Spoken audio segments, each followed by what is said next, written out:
Friends, हम लोग last class में जर्नल एंट्रीज पढ़ रहे थे, उसी को आगे बढ़ाते हैं।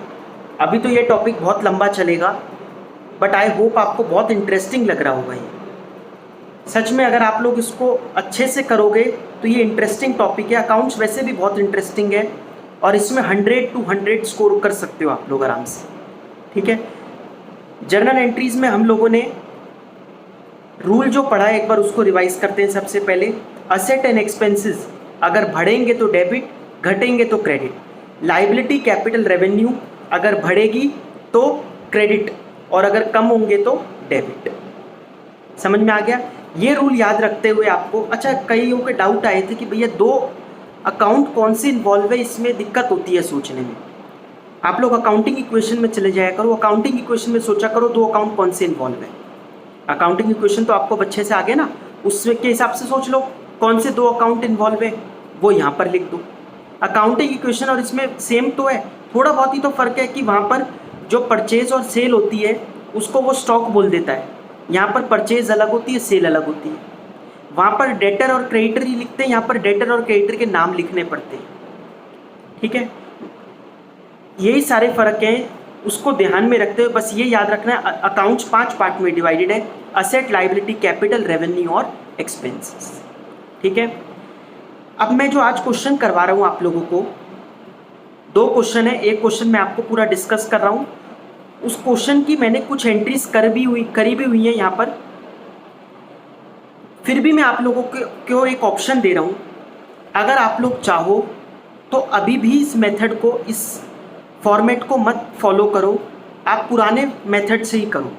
आपने पुराने क्या फॉर्मेट बनाया था, वही particulars, accounts involve, nature of account, increase decrease, entry. अगर आपको सीधा एंट्री पे पहुंचने में दिक्कत हो रही है तो अभी भी आप उसी को फॉलो करना। 1-2 क्वेश्चन और कर लो, उससे कोई बात नहीं, जल्दबाजी करने की कोई ज़रूरत नहीं है। अगर दिक्कत आ रही है तो वैसे ही चलो, अगर दिक्कत नहीं आ रही है तो आज मैं आपको सिंपल फॉर्मेट बता रहा हूँ जो पेपर में बनाना है हमारे को जर्नल का।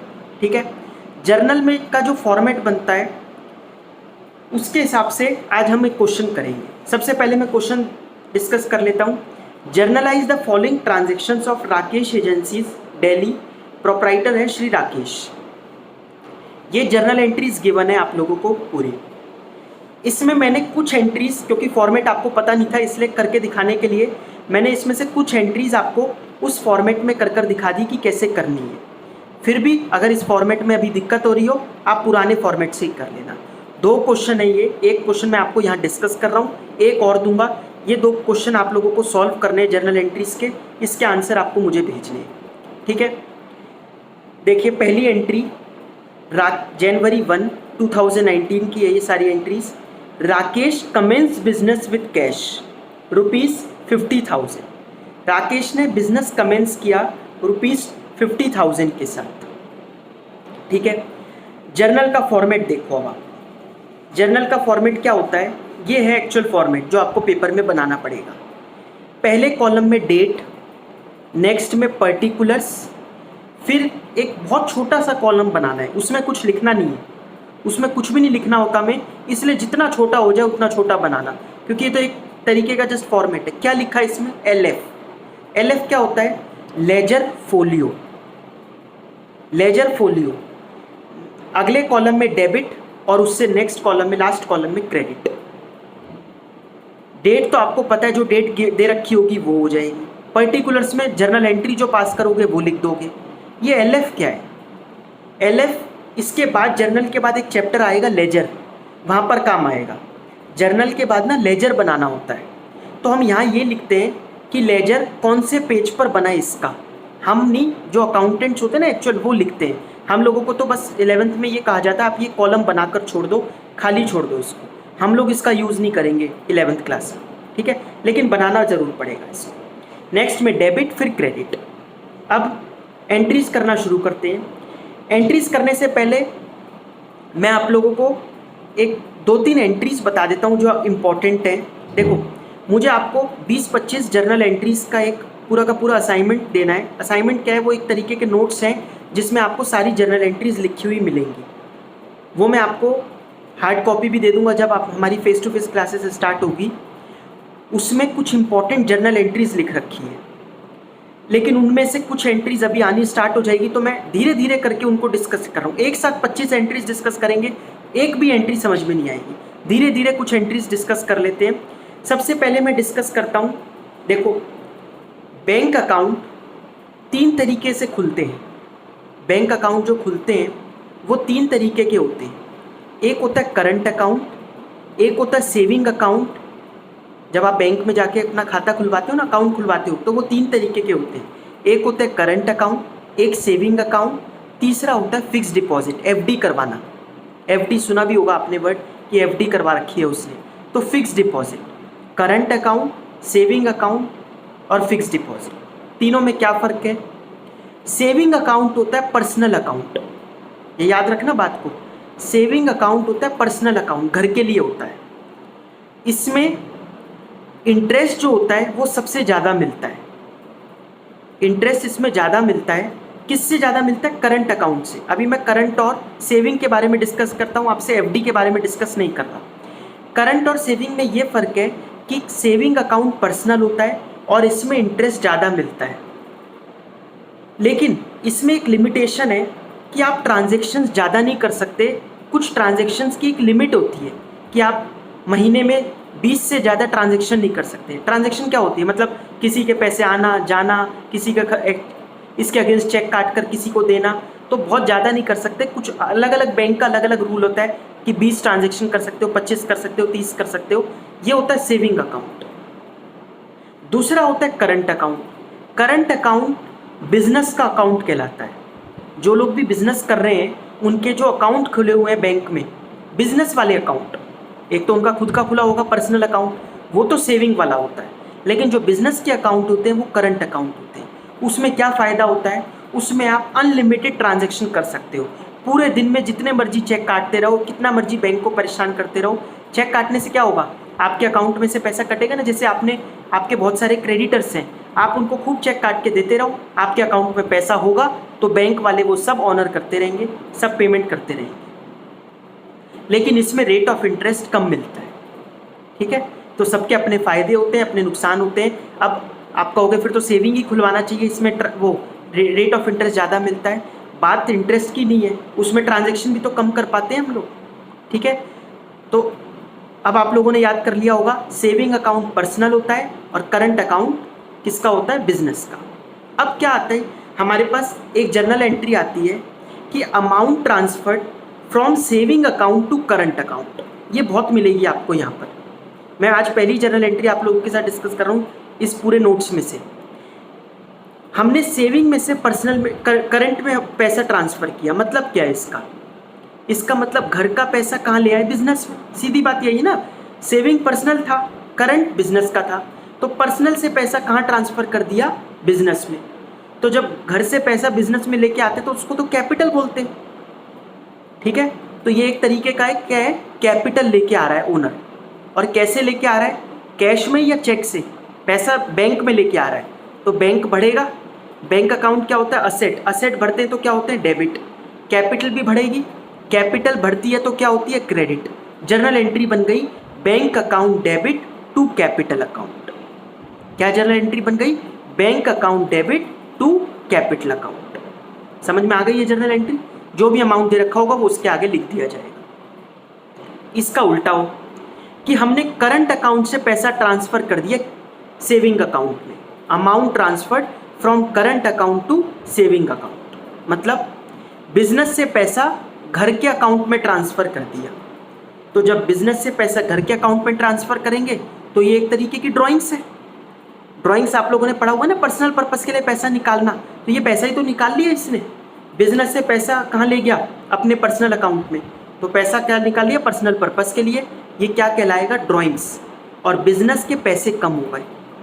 बिजनेस में जो बिजनेस का बैंक अकाउंट था उसमें पैसे कम हो गए। अब बैंक असेट है, असेट कम होती है तो क्या होती है? क्रेडिट। तो बैंक अकाउंट क्रेडिट होगा। और ड्राइंग्स कर रहा है तो ड्राइंग्स अकाउंट क्या होगा? डेबिट। जर्नल एंट्री बन गई drawings account debit to bank account. ठीक है, drawings account debit to bank account. दोनों ट्रांजेक्शन समझ में आ गई। तो करंट और सेविंग वर्ड नहीं लिखना होता कि करंट अकाउंट डेबिट या सेविंग अकाउंट डेबिट, या क्रेडिट, कुछ नहीं। बिजनेस का अकाउंट तो करंट ही होगा, तो करंट क्यों लिखें, सीधा क्या लिखते हैं, बैंक अकाउंट।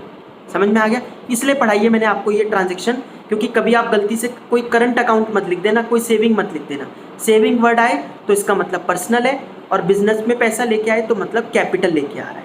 ठीक है, ये 2 ट्रांजेक्शन करवाई, 2 और करा रहा हूँ, परचेज रिटर्न। ठीक है, तो इसमें आपको डिस्प्ले तो 2-3 ट्रांजेक्शन और हो रही है, बट हम इसमें से सिर्फ कौन सी डिस्कस कर रहे हैं। एक तो ऊपर जो 2 की थी कि सेविंग से करंट में पैसा लेके आए, करंट अकाउंट से सेविंग में लेके आए। अब अगली कर रहे हैं परचेज रिटर्न और सेल्स रिटर्न। आपने देखा होगा, वो मैंने शायद छुड़वा भी दी थी पिछली बार जब आई थी, कि ये 2 ट्रांजेक्शन छोड़ देना, बट अब कर लेना। परचेज रिटर्न का मीनिंग क्या होता है। परचेज रिटर्न का मतलब हुआ जो हमने सामान खरीदा था उसको हम वापस कर रहे हैं। जो हमने सामान खरीदा था हम उसको वापस कर रहे हैं, यही तो परचेज रिटर्न है। इसके इसमें 2 चीज़ें क्या होगी, एक तो परचेज रिटर्न सामान वापस किया, एक तो यही होगा। दूसरी बात, जिससे हम खरीद के लेके आए थे, जो हमारा क्रेडिटर था, अब वो भी तो कम हो गया, क्योंकि अब हमें उसको पैसा नहीं देना। ठीक है ना, अब हमें उसको पैसा नहीं देना, तो वो क्रेडिटर हमारा कम हो गया। क्रेडिटर क्या होती है, लाइबिलिटी। लाइबिलिटी कम होती है तो क्या होती है, डेबिट। तो क्रेडिटर अकाउंट डेबिट, और परचेज रिटर्न सामान वापस कर दिया, खर्चे कम हो गए, खर्चे कम होते तो क्या होते हैं, क्रेडिट। तो creditor account debit to purchase return account. ठीक है, मैं आपको ये नहीं कह रहा आप इनको रट लो, एंट्रीज को आपको समझ में आनी चाहिए, रूल याद रखना है। क्या बढ़ता है तो डेबिट होता है, क्या घटता है तो क्रेडिट। एंट्री बन गई creditor account debit to purchase return account. Sales return की बात करते हैं, जो सामान बेचा था वो बंदा वापस कर गया, अब वो वापस कर गया तो हमारा रेवेन्यू कम हो गया। रेवेन्यू कम होता है तो डेबिट होता है, तो sales return account debit to debtor account, क्योंकि जो डेटर पहले भरे थे अब वो असेट कम हो गई, असेट कम होती है तो क्या होती है, क्रेडिट। जर्नल एंट्री बन गई sales return account debit to debtor account. ये भी समझ में आ गई ट्रांजैक्शन। तो ये 2 ट्रांजैक्शन मैंने और आपको करा दी, इनको दिमाग में रखते हुए आइए जर्नल एंट्रीज का वो क्वेश्चन जो हम कर रहे थे वो स्टार्ट करते हैं। ठीक है, तो पहला था Rakesh commences business with cash ₹50,000। अब देखो इसमें सबसे पहले ईयर लिखना होता है, आपको जर्नल दिखाई दे रहा होगा जो मैंने बना रखा है, 2019 लिखा, जनवरी 1 लिखा डेट में। एंट्री करनी है सीधा, एंट्री नहीं आ रही हो तो सोचो कौन से 2 अकाउंट इन्वॉल्व है, कैश और कैपिटल। कैश का नेचर क्या है, असेट। कैपिटल का नेचर क्या है, कैपिटल। और कैश असेट बढ़ रहा है हमारा, असेट बढ़ता है तो क्या होता है, डेबिट। कैपिटल बढ़ती है तो क्या होता है, क्रेडिट।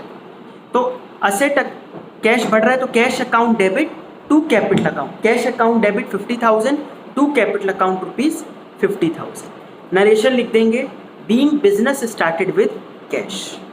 समझ में आ गया। ये प्रेजेंटेशन दिखाई दे रही होगी आपको यहाँ पर, डेबिट में 50,000। देखो पर्टिकुलर्स में कैसे लिखना है, कैश अकाउंट स्पेस छोड़ी डेबिट टू। हमेशा जब क्रेडिट में लिखते हैं तो टू लिखते हैं, और वो एकदम उसके नीचे नहीं लिखते, थोड़ा सा आगे बढ़ाकर लिखते हैं, टू कैपिटल अकाउंट। अब 50,000 लिखने का तरीका देखो, डेबिट में लिखा जो डेबिट वाला था उसके सामने, क्रेडिट में लिखा एक लाइन छोड़ के नीचे, क्योंकि क्रेडिट के सामने लिखना है ना, तो टू कैपिटल अकाउंट के सामने लिखा 50,000। ये मेरी प्रेजेंटेशन नहीं है, ये तरीका ही ऐसे होता है, तो आपको ऐसे ही लिखना पड़ेगा। इसके नीचे नरेशन आ गई, बात समझ में आ गई। Being business started with cash. Second transaction देखो, जनवरी 2 परचेज्ड गुड्स फॉर कैश ₹10,000। कौन से 2 अकाउंट इन्वॉल्व हुए, परचेजेस, कैश। परचेजेस का नेचर क्या है, एक्सपेंस। एक्सपेंस बढ़ रहा है तो परचेजेस अकाउंट क्या होगा, डेबिट। कैश का नेचर क्या है, असेट। असेट क्या कर रहा है, डिक्रीज कर रहा है, कैश डिक्रीज कर रहा है ना, असेट डिक्रीज करता है तो क्या होता है, क्रेडिट। जर्नल एंट्री क्या बन गई, purchase account debit 10,000 to cash account ₹10,000। समझ में आ गया। देखो अगर सोचना भी पड़ रहा है कौन से 2 अकाउंट इन्वॉल्व है, तो मैं चाहूँगा आप दिमाग में सोचो, सीधा एंट्री करो। अब क्यों आप 5-5 कॉलम बना के कर रहे हो, बट फिर भी अगर दिक्कत है तो कोई बात नहीं, वो कॉलम बना लो, एक आध क्वेश्चन में और उस तरीके से कर लो, वरना माइंड में सोचो कि कौन से 2 अकाउंट इन्वॉल्व है, ये सब आपको सोचना ही नहीं पड़ेगा। बाद में आगे चलकर ये सब आपको सोचना भी नहीं पड़ेगा, सीधा बता दिया करोगे आप फटाफट, ये एंट्री इसकी ये होगी, ठीक है।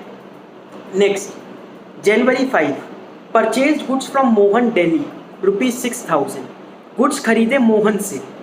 अब मोहन से गुड्स खरीदे कैश में या क्रेडिट में नहीं बता रखा और नाम दे रखा है, तो क्रेडिट पे ही खरीदे होंगे। कौन से दो अकाउंट इन्वॉल्व हुए, परचेजेस और मोहन। परचेजेस का नेचर एक्सपेंस, मोहन क्या है हमारी लाइबिलिटी। परचेज बढ़ रहा है, मोहन भी बढ़ रहा है, तो purchase account debit to Mohan account, amount लिख देंगे, नरेशन लिख देंगे। समझ में आ गया। Next, open bank account with Bank of India. Bank of India के पास जाकर बैंक अकाउंट खुलवाया। बैंक के नाम से हमें क्या मतलब, बैंक अकाउंट खुला एक तो, और बैंक कैसे खुला होगा, पैसे देकर। तो कितने रुपए दिए, 10,000 रुपये। दो अकाउंट कौन से इन्वॉल्व हुए, एक बैंक और एक कैश।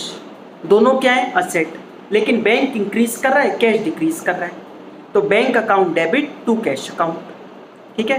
तो नेक्स्ट हो जाएगा bank account debit to cash account. जनवरी 10 की देखो, sold goods for cash rupees, नहीं पहले purchase furniture for office. Office के लिए फर्नीचर खरीदा, कैसे खरीदा, कुछ तो दिया होगा बदले में, कैश। अच्छा, कैश में खरीदा या क्रेडिट में नहीं बता रखा, लेकिन नाम भी नहीं दे रखा। नाम नहीं दे रखा होता तो क्या मान लेते हैं, कैश में खरीदा होगा। तो दो अकाउंट इन्वॉल्व हुए, एक तो फर्नीचर और एक कैश। फर्नीचर भी असेट, कैश भी असेट, लेकिन फर्नीचर इंक्रीज कर रहा है, कैश डिक्रीज कर रहा है, तो furniture account debit to cash account, ठीक है। तो furniture account debit to cash account की जर्नल एंट्री बन जाएगी। नेक्स्ट देखिए, सोल्ड गुड्स फॉर कैश, कितने, 8,000। गुड्स बेचे कैश में। दो अकाउंट कौन से इन्वॉल्व हुए, एक तो कैश और एक सेल्स। कैश का नेचर क्या है, असेट। सेल्स का नेचर क्या है, रेवेन्यू। कैश भी इंक्रीज कर रहा है और सेल्स मतलब रेवेन्यू भी इंक्रीज कर रहा है, तो cash account debit to sales account, cash account debit to sales account. इसके बाद की मैंने करके नहीं दिखा रखी, मैंने तो आपको एक फॉर्मेट बताना था कि date, particulars, ledger folio, debit, credit, लेकिन आप लोग दोनों क्वेश्चन पूरे पूरे करके मेरे को भेजना। आगे की ट्रांजैक्शन में डिस्कस तो कर लेता हूँ इसमें, ठीक है। नेक्स्ट क्वेश्चन आपको पूरा खुद करना है। नेक्स्ट है इसमें Jan 20, sold goods to Ram Delhi. Ram को गुड्स बेचे। दो अकाउंट कौन से इन्वॉल्व हुए, एक तो राम और एक सेल्स। एक राम और दूसरा सेल्स, ठीक है। राम क्या है, डेटर मतलब असेट। सेल्स क्या है, रेवेन्यू। राम भी इंक्रीज कर रहा है, सेल्स भी इंक्रीज कर रही है। असेट इंक्रीज करते हैं तो डेबिट, और रेवेन्यू इंक्रीज करता है तो क्रेडिट, तो Ram account debit to sales account. समझ में आ गया। नेक्स्ट, कैश सेल्स, कैश में गुड्स बेचे, ये तो ऊपर भी करी थी। Paid to Mohan on account. अब ऑन अकाउंट गलती से लोग सोच लेते तो उसके अकाउंट में जाके जमा कराए, तो बैंक में कराए, नहीं नहीं, हम तो पढ़ी अकाउंट्स रहे, तो अकाउंट मतलब ये कोई बैंक से लेना देना नहीं है। Paid to Mohan on account मतलब जो देने थे पैसे वो दे दिए उसके। ऑन अकाउंट मतलब कुछ और मत समझना। तो मोहन को हमने पैसे दिए क्योंकि हमने उससे सामान खरीदा होगा, उधारी पर खरीदा था ना पीछे। जनवरी 5 की एंट्री, हमने सामान खरीदा था उधारी पर, आज हम उसको पेमेंट कर। तो इसकी जर्नल एंट्री क्या बनेगी, Mohan account debit to cash account, ठीक है। Mohan account debit to cash account, ये इसकी जर्नल एंट्री बन जाएगी, नरेशन लिख देना। नेक्स्ट है जनवरी 28 की, Ram return goods costing ₹500। Ram ने सामान वापस कर दिया।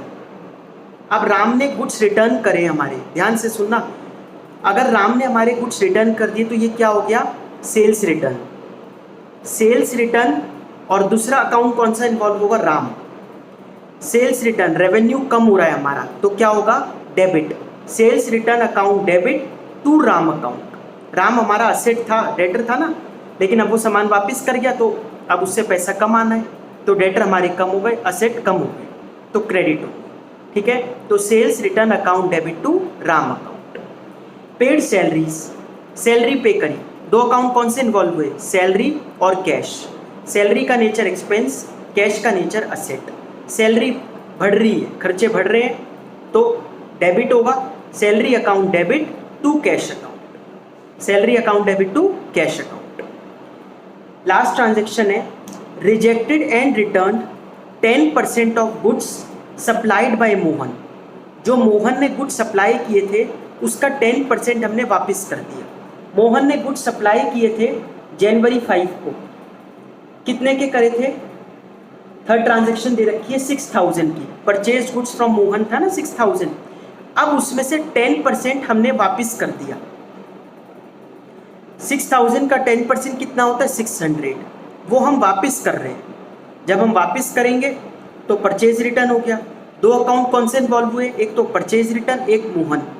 परचेज रिटर्न क्या है? एक्सपेंस जो कम हो रहा है, एक्सपेंस कम हो रहा है हमारा। और मोहन क्या था? हमारा क्रेडिटर, मतलब लाइबिलिटी। लाइबिलिटी भी क्या हो रही है? कम हो रही है। लाइबिलिटी कम होती है तो डेबिट होती है, एक्सपेंस कम होता है तो क्रेडिट होता है। तो जर्नल एंट्री क्या बनी? Mohan account debit to purchase return account, ₹600 600। समझ में आ गया? Mohan account debit to purchase return account. तो ये क्वेश्चन मैंने आप लोगों के साथ डिस्कस किया। एक और है, 2 क्वेश्चन आप लोग करके देखना। फॉर्मेट ये वाला बना पाओ तो बहुत अच्छी बात है, क्योंकि धीरे धीरे लास्ट में इसी को अपनाना है आपको। Date, particulars, ledger folio, debit, credit. ठीक है, बाकी चीज़ें हम लोग फिर नेक्स्ट क्लास में करेंगे।